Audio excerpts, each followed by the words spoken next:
It's a day 20 years ago that changed Smith County and the people who live here forever.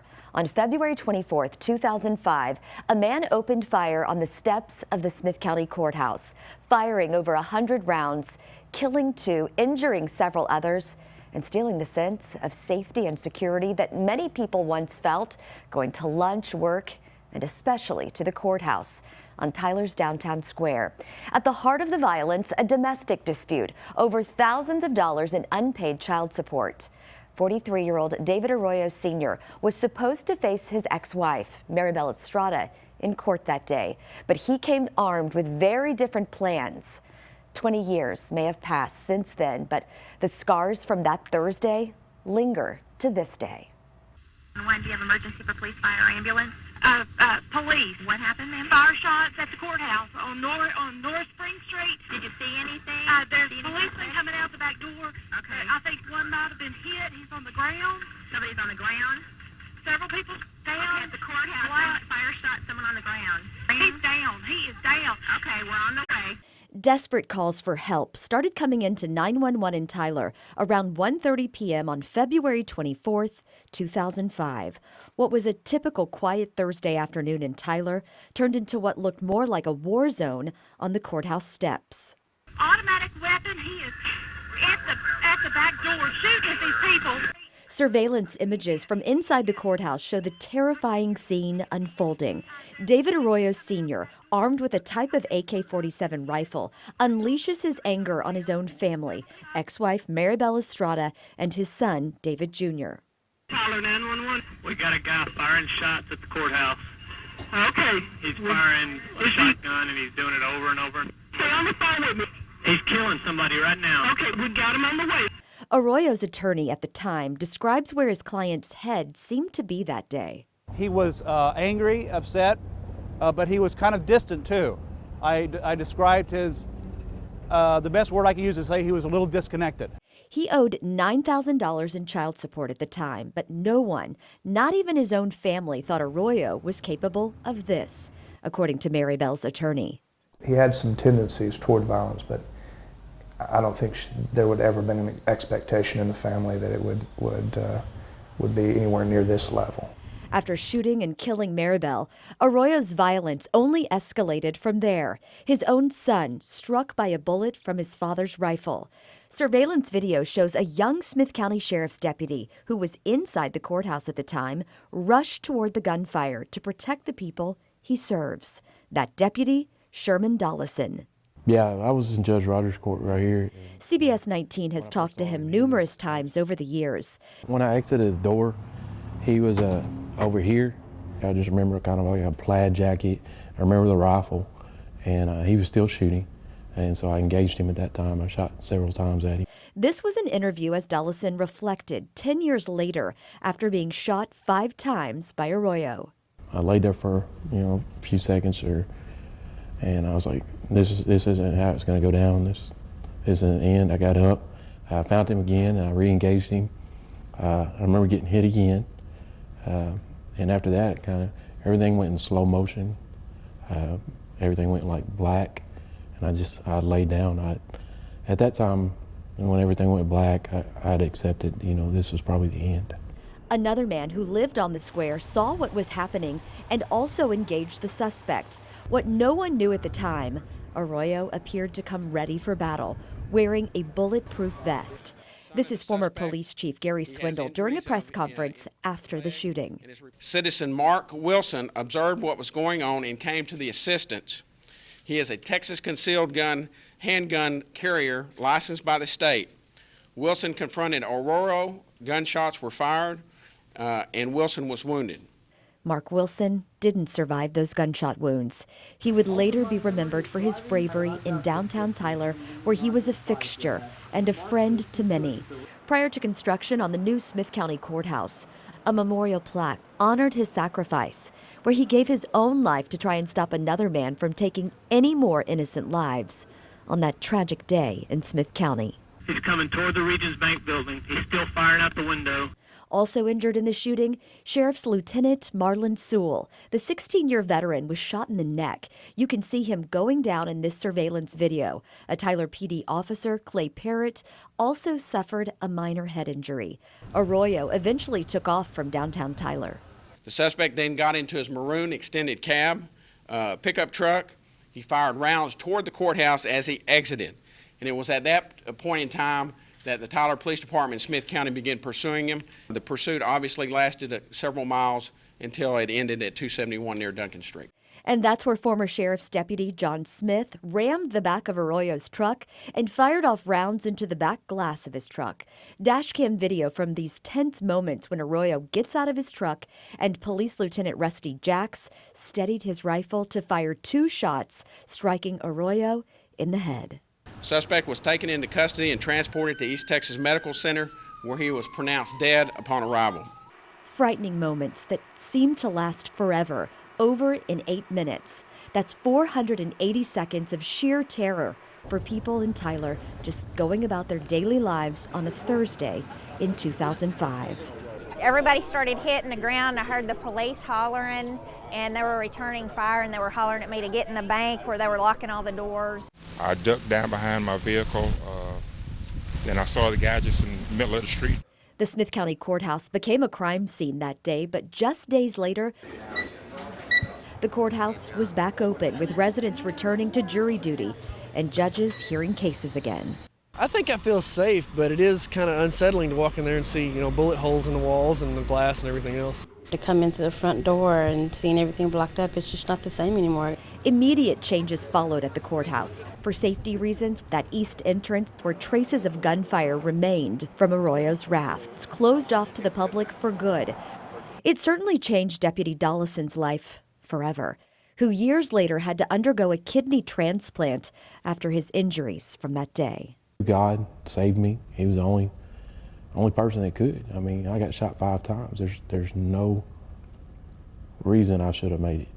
But he did. And thanks to him, Mark Wilson, and other law enforcement that day, Arroyo didn't take any more innocent lives. During this special report, you will hear from former Smith County Sheriff J.B. Smith, Smith County Chief Deputy Gary Pinkerton, Police Chief Jimmy Toler, and Smith County Judge Neil Franklin. While 20 years have passed, the lessons learned from that day remain. And what has changed in the courthouse security, and how do those who lived through it remember that day? We continue our coverage with former Smith County Sheriff J.B. Smith. So much has changed since that devastating day 20 years ago when David Arroyo opened fire outside the Smith County Courthouse. Law enforcement from Smith County and Tyler sprang into action that morning to stop the carnage on the square. Joining us now is former Smith County Sheriff J.B. Smith. This started as a stereotypical day out on the square, and by lunchtime or shortly thereafter, it really rocked our small community. Well, I have 45 years in my occupation. When I was in the Navy, we just came out of Vietnam. When I remember where I was when Kennedy was assassinated. Yeah. I remember the exact spot I was when I got a phone call from a friend at across the square downtown, and she said, "Sheriff, where are you?" And I said, "Well, I'm South Broadway in the Loop." She said, "There's a shootout going on the square." And I said, "What?" Right. And as I was rushing down, I was trying to get information from her, and she didn't really have a lot. I mean, all she could do was see the shootout that was happening behind the courthouse. I remember my mind was just almost went completely blank, because I thought, who's shooting who? What? Who's shooting what? What's going on? And 1,000 scenarios go through your mind as you're approaching the place. And I remember when I got out of the car downtown, there were bodies. There was a body laying at the foot of the steps at the back of the courthouse. Mm-hmm. There was another body with a Tyler PD officer. Barbie Stewart was sitting with him by the curb, and that was Mr. Wilson. Yeah. Where do you even start on something like this? I mean, you're trained for homicides, you're trained for emergency situations, but this is one when it involves your own people. Yeah, and an active shooter situation. Very much so, and it was still going on. Yeah. I had one of my deputies chasing the guy up Highway 271. It was, I have very, very seldom ever been in a lack of the ability to converse, but that day was a very different type of day for me. I think it was a tough day for a lot of people, and this happened kind of right after the lunch hour on the square in downtown Tyler, where people, they're hustling and bustling at that hour. You've got lawyers and people going in and out of the Smith County Courthouse. You have, you know, 2 large buildings downtown where people work, and then restaurants where people would go. People saw it happen who were in the restaurant. So I think that that was kind of a shock for everybody at the time. It was a definite shock, and everybody was just brain numb, Yeah. I think is the best way to put it. Thankfully, we had multiple agencies involved: Tyler PD, the Texas Rangers, DPS, constables' offices. We had a lot of help. Yeah. And there was a lot of people that y'all had to protect in a very quick amount of time for something that you weren't expecting, right? Yeah, and here we have 2 deputies down. One of them shot all to pieces. Right. And we, when I arrived there, there's his blood on the back courthouse steps, and I'm wondering how is he? Should I go there first and see how he's doing? Then I had another one. Marvin Sewell was on the inside that was injured by flying glass. Bullet holes all in the back of the courthouse. It was a chaotic mess. And you talked about one of your deputies that was really seriously injured. We're talking about Sherman Dollison in this case, and he had such a long road, but at the time I can only imagine how worried you were about him, because it was really touch and go for him. Yes, because at that moment I felt so pulled to go to be his bedside, but I've got another deputy chasing this guy up Highway 271, and he's getting shot at. So where do I go? I mean, you're being pulled apart in this moment about the correct decision. How was it that day, making all those decisions that you were having to make on behalf of the safety for the county, for the city of Tyler? I know you were doing that probably with the chief of police in Tyler as well, but that had to be a lot of decisions coming at you. Well, I'm so thankful that I have a good staff that was by my side, but I'm also very thankful for the Tyler Police Department. They were so diligent in what they did, and the police chief was more calm actually than I was that day. Yeah. And of course DPS and the other agencies, everyone just came together immediately, got their heads together and figured it out, and I was very thankful for that. And there were a lot of shots fired that day. Yes. I mean, over 100, 5 of Hundreds. which Deputy Dollison took, and he had just such a long recovery.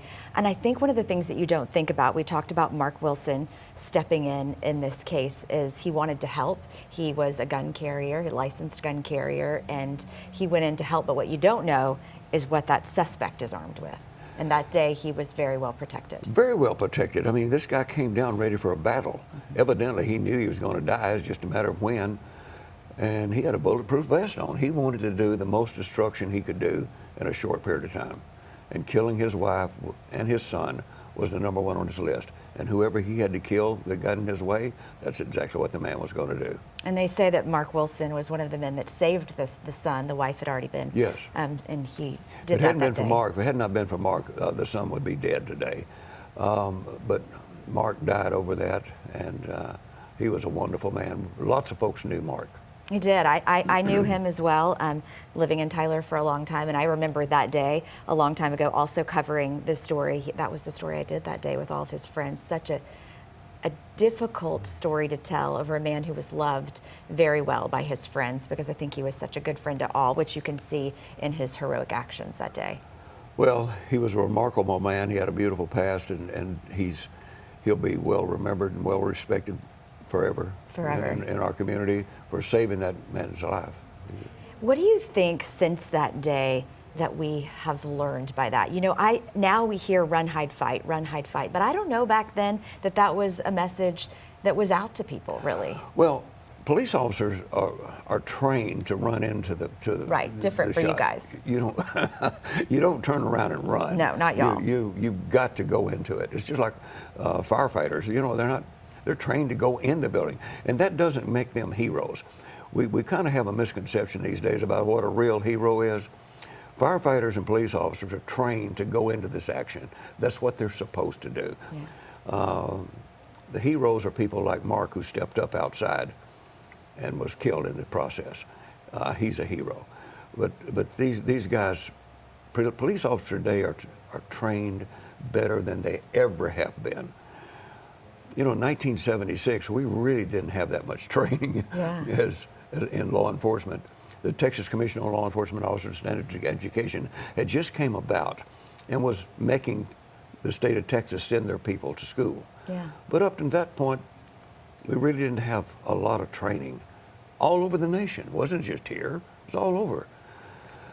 It's come a long, long ways, but it's still, the basics are still exactly the same. The basics have not changed. Detection, apprehension, and prosecution of criminals. The protection of the public, number one. And that's a lot of responsibility. That is a lot of responsibility, and why you guys run into the situation, but for us, we're taught quite the opposite too. But I know some people, like Mark, you know, want to help, and they just can't. They have to be who they are. I don't know. I've known some of you reporters that come right in also and follow us. we try not to. Try not to, but yeah, it's hard. As you look back on that day, what did you learn? Because I feel like, you know, there were a lot of changes that happened after that, especially at the courthouse. You know, I guess the number one thing we learned was the protection of the courthouse itself. Mm-hmm. We really cracked down on the security. On an emotional part of it, I don't know if I'll ever get over that. It's tough. Yeah. Because it sort of, we thought we were a small community, safe. Yes. We could go about, yes. be our business, but then all of a sudden you're looking over your shoulder every day when you're on the square, if you work on the square, which at the time I worked on the square, and you did. You looked over your shoulder for a good long while. And we worked 146 murder cases in the period of time that I was in office in 36 years. You know, you don't expect to see your friends killed, murdered. Mm-hmm. That's tough. It is tough. So you got to mentally handle it. And then move on so you can protect and maybe yes. be even more better prepared. Clear your mind the next and time. go to the next step. Yes. Can we talk about some of those changes that you guys made at the courthouse? I feel like at that time both entrances were open to the courthouse, the yes. front and the yes. back, and then that switched, right? Yes. Well, it's now closed down, but the courthouse itself is not designed for security. Mm-hmm. It is a nightmare for law enforcement to protect, because you've got entrances and exits. Every one of them is now have cameras on them. We have cameras in the hallways, cameras in the courtrooms. They're just, cameras are one of the biggest assets to law enforcement, because you can have a centrally located person to watch all the monitors and keep up with what's going on. It's all being videoed. Mm-hmm. We have magnetometers now that can detect lots and lots of things. They're coming out with new technology as we speak today.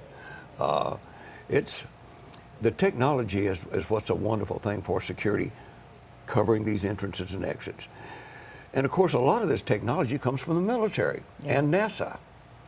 Things that's been learned in those two occupations that have been so beneficial to private enterprise. What do you think that you learned the most doing your job that day? What did you, beyond being the top lawman in the county at the time, I feel like maybe more than that, you were probably like a father figure to all these people that were really struggling. They had a friend that was injured, one of their fellow deputies, or a couple of deputies injured, and that had to be tough. Well, I had a really tough time being a father figure that day, because I needed a father that day. Yeah. But I think the biggest benefit for me was being surrounded by these good people, by the police chief, by the DPS, the constables. Being surrounded by them was a feeling of security for me. Did it change the Smith County Sheriff's Department at the time for a long time? I don't know if it changed us. I think it changed a lot of attitude, and I think it may be in a positive way. You'd like to think that something positive comes out of a tragedy like this, mm-hmm. and I think it did. There were some positive things come out. Number one, better security for the courthouse, and a lot of emotions were out there on the street that day. A lot of emotions to deal with, more so than I've ever seen at any scene. Kind of shows you the character of East Texas, which we always talk about. East Texans are so giving, so supportive, but you really probably felt it over those next few weeks. Very much so. And it seemed like the community really came together in a tighter community. And I think that's still going on today. I think Smith County and the Eastern District of Texas in general is that way. Gregg County's that way. Upshur County, Cherokee County. They're really a close-knit group, unlike the Dallas area, Fort Worth and Houston.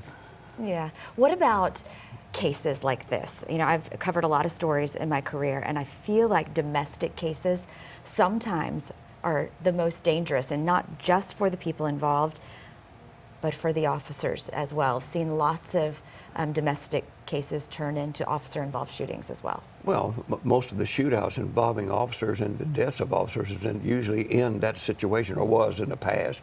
Now, I've been out of the business for 13 years, so I don't know today's stats, who's doing what to who, but I know that anytime you had a domestic violence call, you better get ready, because it could be death at any moment. And that's what's happened. We've had numerous shootouts in situations involving husband and wives, domestic, over child support, over just like what happened on the square, but not, of course, nothing that dramatic.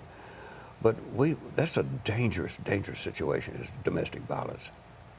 But probably a day that you never expected to happen. Never expected. I don't think any of us did. Yeah. Yeah.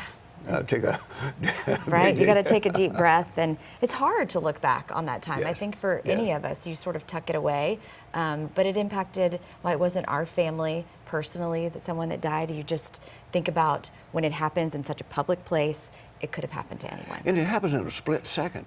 There could have been any number of children, schools, doing tours of the courthouse that could have been there that day. I mean, you stop and go back over the scenario, what happened. How could it have been prevented? Then you look at what could have been the possibilities. It's just, it's mind-boggling to think about what could have happened had there been, because he was going to kill her, regardless if there had been a busload of children there or not. He was going to kill her, and he had that in his mind. And I've heard so many people over the 45 years in office, and they would say that people say, well, was he not thinking? Why did they do that? Well, they weren't thinking. Yeah. You know, most murder cases are sex, drugs, and money. Those are the three things that almost every murder is over. One of those three, and sometimes all three. Yeah. This one was over money, I guess, and sex. I don't know what the bottom line of it was, but the fury that this man had in his mind, he was not thinking logically. And or about anybody else. Or anybody else, didn't care about anybody else. It was all, he was focused on killing her and anyone that got in his way. Well, we can all just hope and pray that something like that, and I think we all do, that something like that never happens in Smith County again. But fortunately, like you mentioned, so many lessons learned and heightened security all around the courthouse. And of course, we're getting a new courthouse, and I'm sure that that's going to be top of mind. I know that's top of mind. You bet. And I'm sure it's built around the security of that building. That's going to be probably the number. Not only do they need the space, and I wouldn't know how to categorize this, number 1, 2, or 3, but you can bet out of the top 3, security is going to be one of those top 3s. Right, yeah. We're going to have Judge Neil Franklin here to talk about that as well. So thank you so much, JB, for telling us a little bit about that day, because none of us have your perspective on that and all that you had to handle on that day. So I appreciate you going back a little bit with us. Yes, my pleasure. Thank you. We are continuing our special on the Smith County Courthouse shooting. 20 years later, Chief Deputy Gary Pinkerton is joining us now. Thanks for being with us. Oh, no problem. Now, Gary, do you remember that day kind of like it was yesterday? Absolutely. Do you remember where you are and what you were doing at the time when you heard that shots were ringing out in downtown? I was actually in the courthouse when it took place. Do you know where you were? Like, explain to us that day, kind of the logistics. So that particular day, we had a guy from death row in the 114 District Court. And so it was kind of unusual we had this hearing.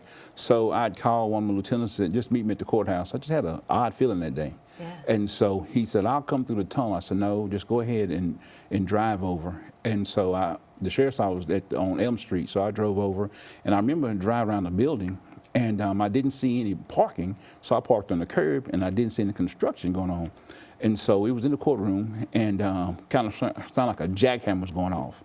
And I said, I just drove around here, there's nothing going on like that. So then I heard a single gunshot. And so I exited the courtroom, and proceeded down to the first floor. I met a couple of ladies running, and they said he's shooting out there. And I told them to go up to the courtroom and just stay in there because we had multiple deputies in there. And so I got down to the first floor. It was kind of like a haze because the shooter was shooting into the building and he was hitting the ceiling tile. Oh, wow. And so as I proceeded to go towards the door, Sergeant Alan Langston came back in. He said he's in a red pickup truck. And so at that point in time, I ran out of the courthouse to get in my vehicle to give chase. And did you follow him along 271? I did. Well, when we started out going down Spring Street, and then he took a right on Locust, and we went down Locust. We got caught in traffic, and so I did get to 271. And so by that time, John Smith had engaged him, and then Toler PD took the shot to take him out. Now, did you have time with all that was happening to even see what had happened to a couple of your deputies at the time? No, I didn't.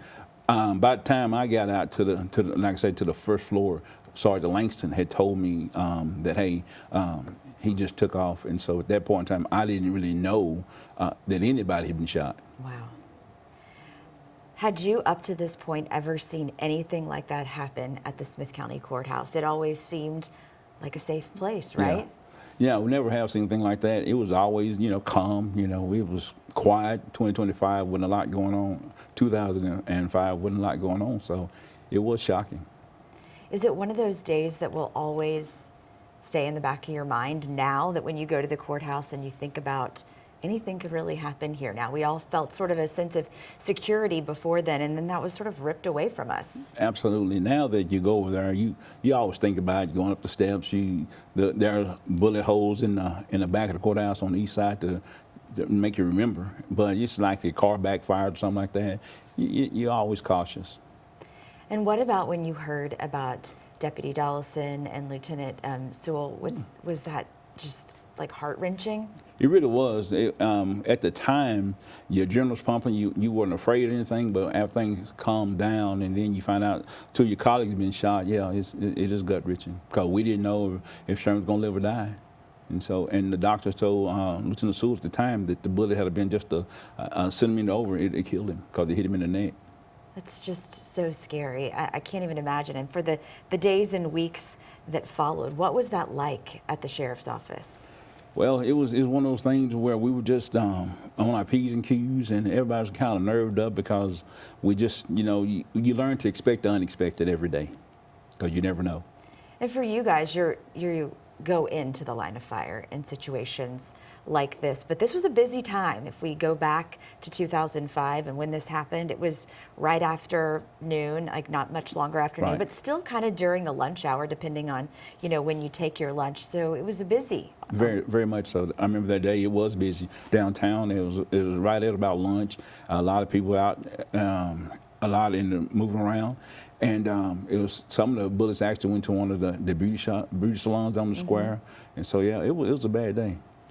And then we also talk about the man that sort of ran into the fire, an innocent bystander that had a gun on him and was trying to help take out the shooter because he happened upon the situation, of course, where that had to be very difficult as well to hear. Sure, absolutely. But I've been told in the years since then that he helped save a life, the son of he did of the shooter. Yeah. And so as you move forward in the Smith County Courthouse, a lot of changes happened. Absolutely. Can you kind of go through, I know you probably can't tell us all the changes security-wise, but a lot did change. Right. Well, what we do, we have one entrance into the facility now, and we have multiple deputies there. The east side is a card access only, and so, yeah, we have a good camera system to see what's going on, so we try to stay prepared at all times. Do you remember how people felt going in to the courthouse after? I mean, people have to go in for business, court business, but also you've got jurors who are coming in and out every single day. I can only imagine, I didn't get called for jury duty during that time, but I can only imagine how scary that must have been. Yeah. So the citizens were afraid at first, but they saw that we had proper staffing, and we reassured them they would be safe, and so people are back to normal business, going to the courthouse. And it's been 20 years since then. What did that day sort of do to you, and how did it change you? Do you feel like it sort of changed who you were as a law enforcement officer? Well, I think it made me more aware to Tyler's a small town, but it's yet a big town, and we didn't have that type of activity going on. You heard about it everywhere else, but then when it finally hits you on your home front, it does make a big difference. And so, you know, we train to prepare for events like this, and so it makes you very aware. You're surrounded at all times.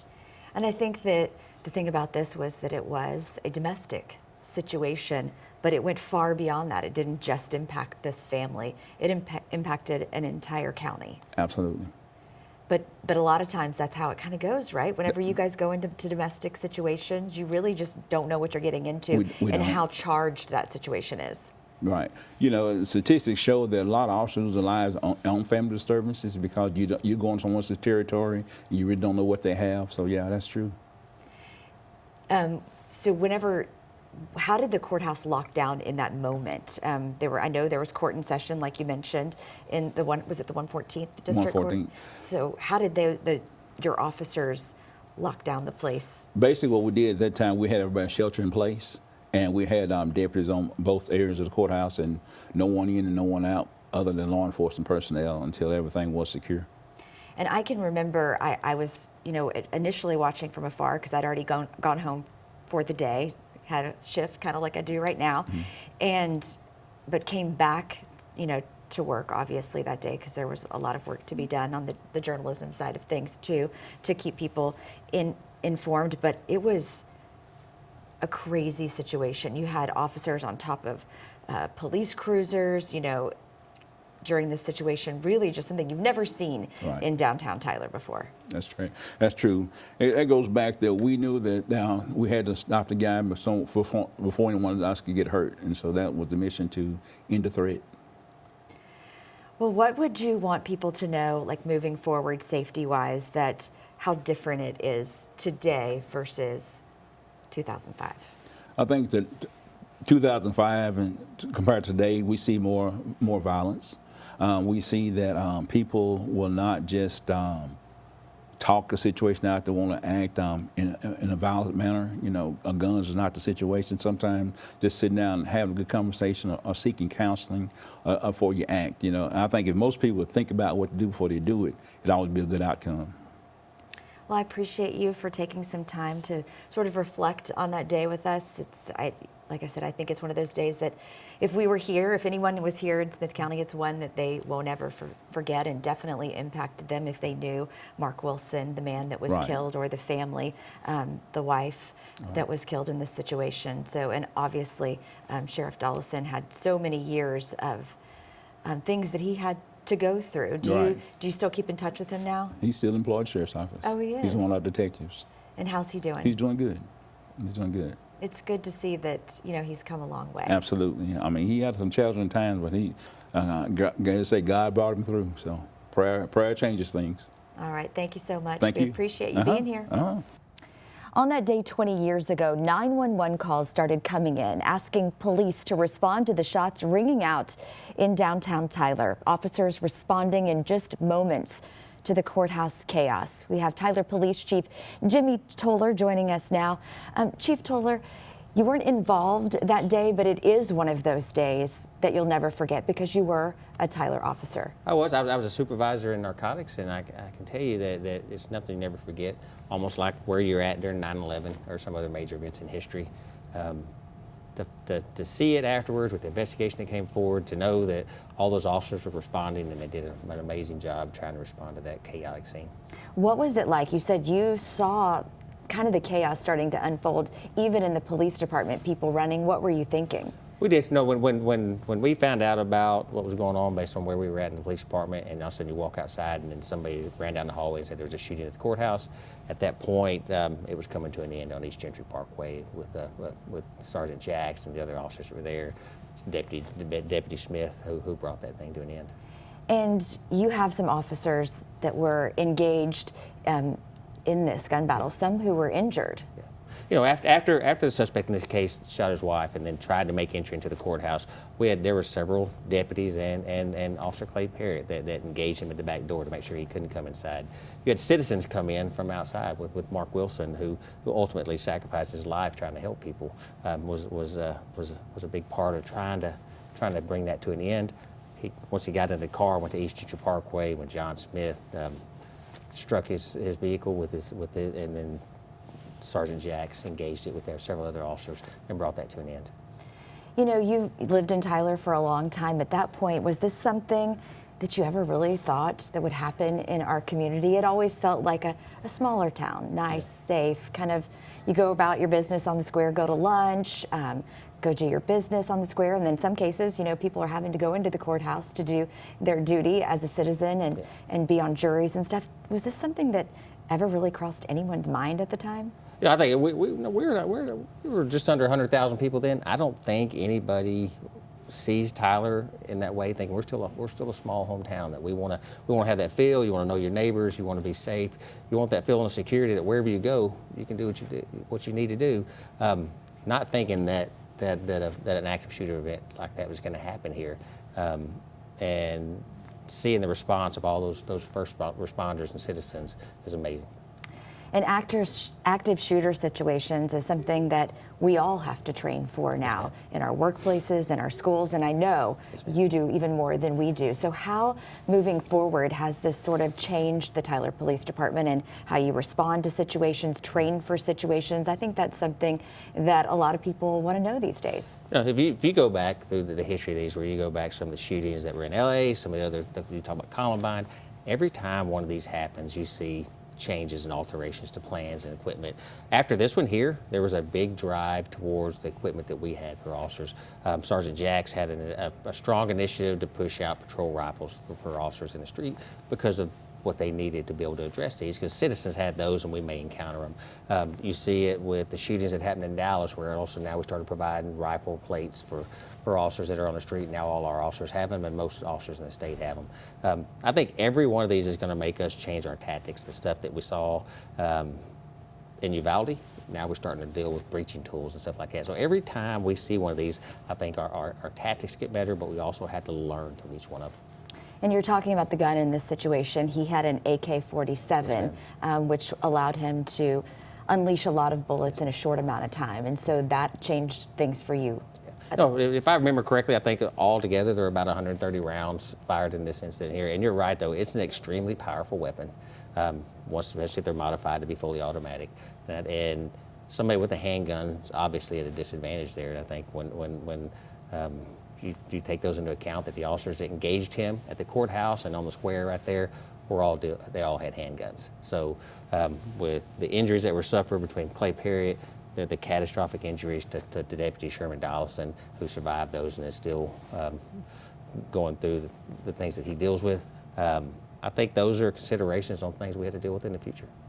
And what about how you all work together? I talked to Sheriff Smith about this, and he said one of the things that really came to light for him is how well the different entities worked together on that day. Tyler Police, the Smith County Sheriff's Office, all the different constables' office, FBI, all of them coming together to really neutralize this situation as quickly as possible, but also support each other in the aftermath, because it was a devastating day. Oh, I tell you what, Tyler and Smith County are blessed to have the resources we do here with the relationships we have. You know, you hear stories about sometimes agencies not getting along, but it's not really that way here in Tyler. You know, we have strong friendships and strong relationships at federal, state, and local levels. I can tell you that a lot of it has to do with the training classes we go to. It's not usually just Tyler PD. It's not usually just Smith County, and even in the feds that come in, we do active or alert training. They're all intermingled together. So it's a good opportunity for us to train together, to build those relationships, and know that when I get there, I can get in a line or I can get in a stack with somebody from Smith County, somebody from the constable's office, and often they may come from multiple cities away. You know, we've had other shootings in the past where people from Troop or people from Glendale may be there, and I think that's a big part of why we're successful here. And one of the other things that came to light in this after the event is that he had on a bulletproof vest, and that's one of those things that you don't know when you're going in as an officer, or if you're a bystander like Mark Wilson, who was just trying to protect his fellow citizens on the square, which ultimately I think is why, you know, Mark didn't make it in this situation. So that's something y'all have to consider too when you're out there going into these situations? Oh, absolutely. With the availability of weapons and safety mechanisms that are in place there, it's a consideration you have to take into account. And as you're dealing with one of these situations, as you're engaging with them, you got to determine the success of what you're engaging with. If you shoot somebody, are you having the response? You have to deal with the body armor that goes along with it, and do you have to do something else? You make sure you have your proper cover and concealment. Those are factors that are always going through your head, and it's difficult. There's a lot of stress associated with this, a lot of anxiety. I think sometimes people think that officers don't have those same fears as everybody else, and they do. They just go through it and they keep going and they do the things they have to do. But all those anxieties are on these officers all the time. But they still had a heroic response, and they continue to do an amazing job. Still today, and you guys are taking calls all the time, and I know that the public is thankful for all that you do, but I think it is important to let them know that 20 years later, you've learned a lot. Absolutely. What's your biggest takeaway, you think? I think from this one is just to be aware, to be vigilant that these things that happen every time. We train officers when they go out through our police academy and other academies. You never know what's going to happen on that next call. So be aware. Make sure you check your surroundings. But on these major incidents where we're dealing with alert protocols that they're all putting in state, not only nationwide but statewide here, as we get that training here for our officers, I think training and equipment and hiring great police officers are going to be the future for us as an organization, because we train the best, we put the best on the street, and we do the best job we can to serve the citizens of Tyler. I think that's going to be the biggest part. And that training is going to continue to evolve. Those protocols we train on right now change every month, that we continue adding new pieces to it. And with active shooter situations like the one that happened 20 years ago, what would you tell the people if ever this were to happen again? And I know that none of us want to go back to that day and relive that day and how scary it was for so many people that were in businesses and bullets flying into businesses as well, not just the back of the courthouse. What would you tell people if they found themselves in a situation like that? What should they do? I think if first of all, think about the safety of those around you. Officers responding, officers getting on scene, and they're starting to deal with that situation. I would tell citizens to get as far away from it as you can. If you have the ability to vacate that scene and get away for your family, for you, for your safety, to do those things. And I think if you're like boxing a courthouse, you're boxing in certain areas, we had to deny people access to those areas. We got to keep them from coming into the courthouse. If you get corralled into a certain area, you don't have a choice, and you got to make that decision that you got to fight at that point. But the biggest thing I can tell you, if it's an outside shooting going on and you got citizens in the area, please get away. Get away and get as far as you can. And we're getting ready to have a new courthouse in Smith County. Is that something that you all look forward to, really, especially when it comes to safety? Because I know that's one of the things, obviously, that they're taking into consideration, is that this will be a safe place for citizens to come and that they have to do their business, but also are going to serve the county in the way that they do. It's exciting to see the whole downtown redevelopment that's going on. As you see the square being redeveloped, you see the courthouse being redeveloped. I can tell you that from what I've seen and the plans that I've seen, safety was a huge factor when this courthouse was designed, where you talk about how you get prisoners from the jail into it safely and back to the jail safely. You talk about how you get judges and staff into the courthouse safely and then back out. Those features on how you access the courthouse, I think every aspect or everything we know about what we can do to keep it safe has been put into this new courthouse. I guess we've learned a lot in 20 years. If anything good, and it's hard to say that when something so tragic happens, is that we learn a lot and we move forward and make changes. Yes, ma'am. Thank you, Chief Toler. I appreciate you taking time to look back on that day and explain all the things that you guys do for the citizens of Smith County and anybody coming into the area and in Tyler. Oh, I appreciate the opportunity to be here. Thank you so much. It's good to see you, ma'am. I also sat down with Neil Franklin, who arrived to the scene as Tyler's fire chief back then. 20 years later, he's Smith County judge. And we talked about the priority on safety at the new courthouse while also remembering that horrific day. Hard to believe it's been 20 years since. It is. It really truly is. In fact, I didn't really remember it was 20 until you just mentioned it and y'all are doing the story. I remember I was the fire chief for the city of Tyler at the time, and I was riding with my assistant fire chief. And of course, we have our radio on all the time, and we were riding down the road, probably just about 3 blocks away from downtown. And we hear an active shooter downtown. So I'm looking up as we pull up. I'm thinking somebody is, got a rifle and on top of one of the buildings and doing some, had no idea really what was happening. Of course, we saw people down. We pull up on the back side. I hop out and run with my handheld radio up there, and at the same time, then Police Chief Gary Swindle was there, and so he was arriving at the same time. So we're kind of running through the scenes, and I'm thinking, oh, we got to make sure we're not, messing up anything. And so you see some shell casings out there, and of course there's victim down, and EMS was arriving, and so we go inside the courthouse to make sure there's nothing else going on, and then we start planning for how we're going to address the public when we realized things were stable at the time. Yeah. But at first we were just trying to make sure everything was okay for us and others to even still be there. So when you arrived, the scene had moved to a different location. He'd already left downtown Tyler? Yes, the shooter had already left, but it was very soon afterwards. We weren't far at all from downtown. What was that like, coming on the scene in your hometown where we all live, where we had never expected something like this to happen? I think the main thing I wasn't sure what we were coming into, and I think that's something that we had trained for in the fire service and the police department all through our careers, that you're always assessing the scene and trying to figure out exactly what the dangers are. Fairly quickly we realized that we really weren't in danger, and the folks around us weren't in danger any longer, and we just needed to make sure everybody who was there and injured was going to, get taken care of. So what did y'all do next?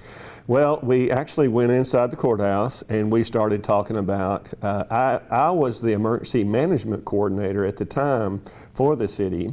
Of course, I worked with the police chief and others, but we were trying to find out all the details so that we could address the media and the public about this and what had happened. We wanted to make sure that we got the real story out, because you know how things can happen. It can kind of run rampant when you hear that about something happening to this nature, and we wanted to make sure that people got the facts as well as we could give them.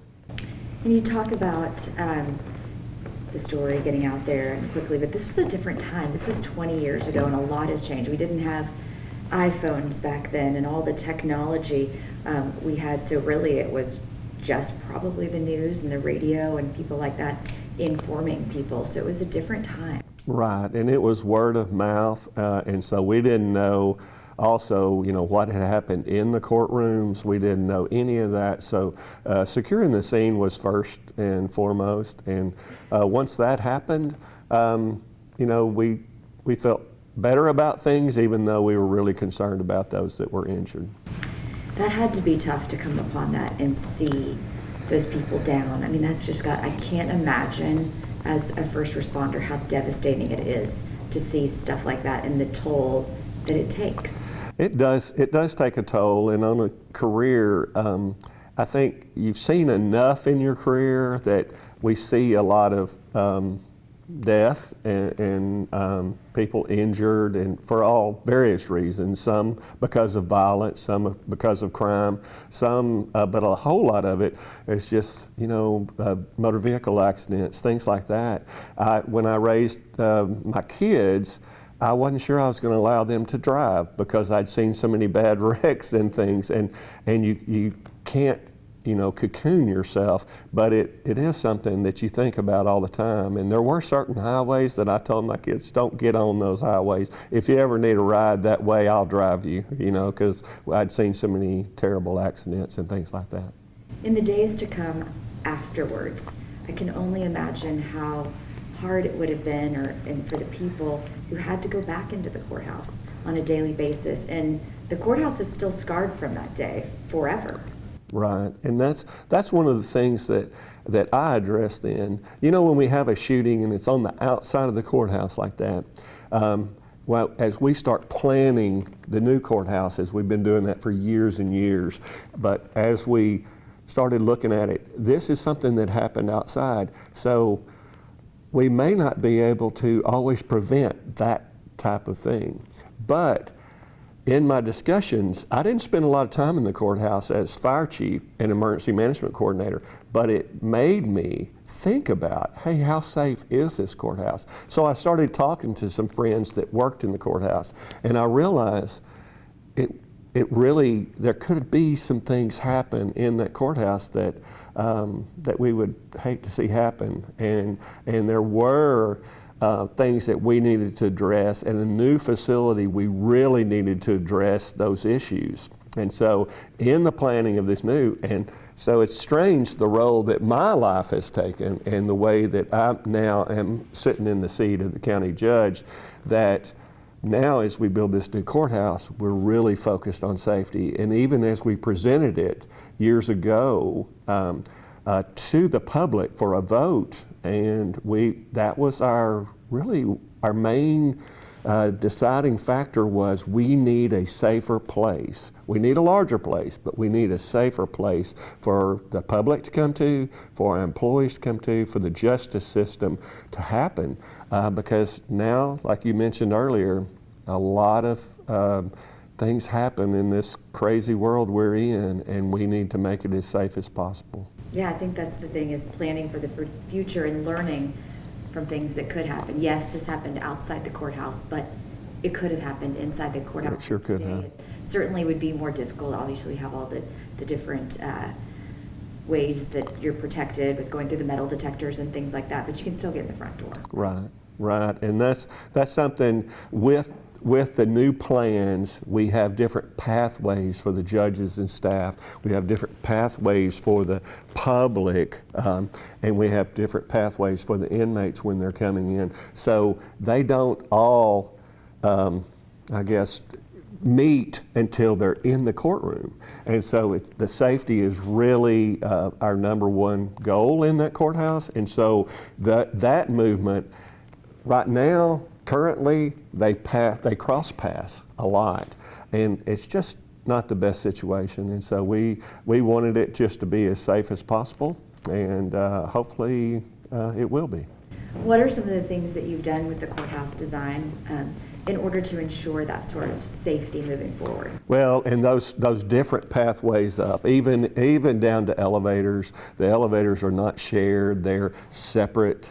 We have safety for the judges and staff, and that's one of our main goals there. And then the public, everyone's using different courses. They can't even get to the other areas. They don't have that ability, and that really provides that safety net. But our staffing of our courthouse security and the technology that we have now is incredible. And so this new system, and with our dedicated employees and I've been so impressed just here with our staffing of our courthouse security, which is provided by the sheriff's office.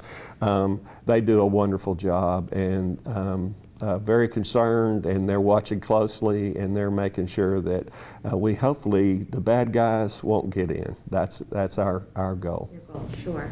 What about the technology that you talked about, this state-of-the-art new way to manage the courthouse and keep it safe? Can you give us a little insight? Yeah. Well, just the technology on the magnetometers, all those things when they come through, and the staffing level, we hopefully will make it convenient for the public as well. That's something you want to make sure we're safe, but you also don't want to detain people so long and keep them from getting to their appointments and their court dates and those things. So we want to make sure it flows, and I think we've figured out a way within the planning of this to make that flow correctly. And if we have hitches in that in the future, then we can go in and make some changes, whatever we need to do. But there's not a space in there that you're not being watched, except in the restrooms, of course. We're not going to, but you're seen everywhere you are in the new courthouse. That's good. And I know in our old courthouse, and during this time, there were two entrances, which was probably difficult to man and have all the people. What about the new courthouse? Yeah, we'll actually have a public entrance on the new courthouse, but we also have a staff entrance on one side. But the plans right now is we'll have a magnetometer on both, and so everybody's going through that process. So we're trying to address that as well as possible. But our courthouse security is very familiar with everyone who works in it, and any kind of issue that pops up, they'll have knowledge of that. And one of the things they do now, even in the courthouse we're in, is they are testing their courthouse security people. They actually plant some things within there for play. It's not real, but they plant things and ask their courthouse security to find things. And so they're looking closely and they're testing their folks, and I can't say enough about them, their dedication to the job.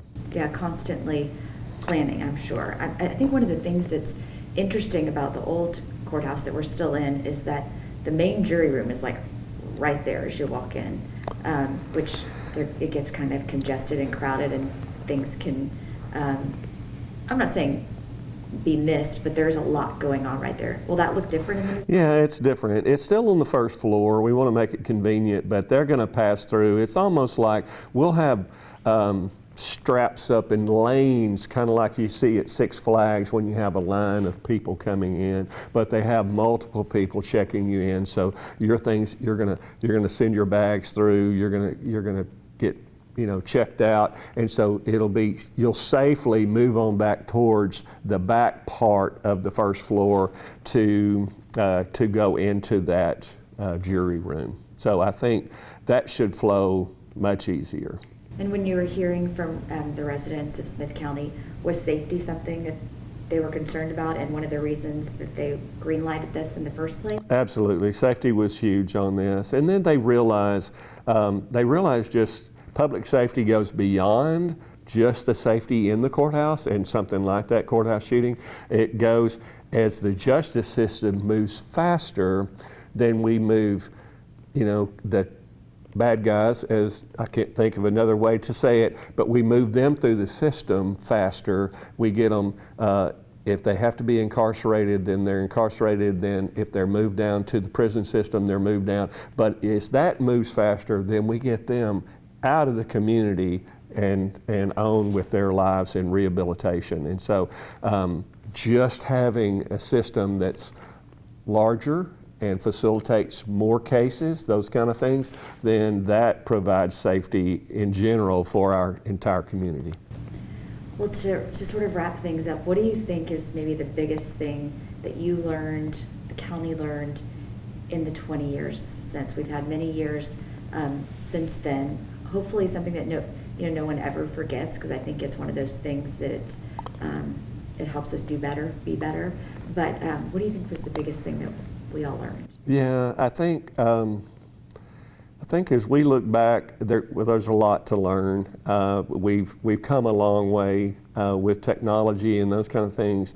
But one of the biggest things for me is just, like I mentioned earlier, assessing the scene. The public needs to assess the scene as well, and they need to. If you feel awkward, if something doesn't feel right, if something feels uncomfortable, you need to notify somebody, and we would welcome that. And that's oftentimes, as you read about all the big shootings, the mass shootings that go on, there's usually many clues that are left unspoken about, and I think that's key. It really is key. Need to talk to someone. If you see something, say something. As we remember the lives lost and the bravery shown on that tragic day, the impact of the Smith County Courthouse shooting still lingers 2 decades later. But soon the place where it all happened will be gone. The courthouse is set to be demolished, making way for a new, modern facility. And while the physical reminders of that day may disappear, the lessons learned and the lives forever changed will not be forgotten. Thanks for being with us for this CBS 19 special. I'm Dana Huey.